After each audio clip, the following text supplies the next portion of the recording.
During the 1980s, Jaguar had developed a very close working relationship with TWR, Tom Walkinshaw Racing.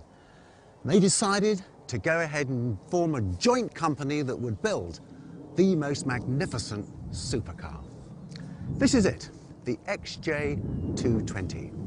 All the competition like Ferrari and Porsche were building these fantastic top-of-the-range cars, and Jaguar wanted to have one too. Initially, well, the prototype had a V12 4-cam engine, four-wheel drive, all kinds of things. But eventually, when this car was actually released to the public in the early 1990s, it had a 3.6-litre V6 twin turbocharged engine, giving some 500 horsepower altogether in street-going trim and driving through its own specially produced 5-speed gearbox. The chassis was a pressed aluminium honeycomb construction, clothed in this very pretty all-aluminium body, so the car was actually immensely strong, and it handled really well too, because it actually had downforce with its tunnels underneath the car. There it is then, it's a 3.5-litre V6 engine. It's got a fuel management system, giving something around 550 horsepower in street trim. That's with 2 turbochargers, of course, and a 5-speed gearbox that was specially designed and built. Altogether, a very compact little unit.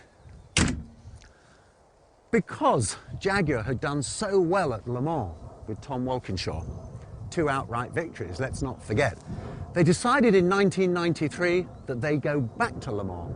Not perhaps to win it outright this time, but at least have a really good go in the GT category. So they built and entered 3 of these very special XJ220 C, C for competition. It's still got that same aluminum honeycomb chassis, but this time they put carbon fibre body panels on it, which of course are removable, so you can get at all the bits and pieces. The engine was tuned up to give anything up to 850 horsepower, but basically the car was the same. David Brabham, John Nielsen and David Coulthard drove this car in that race and won the GT category.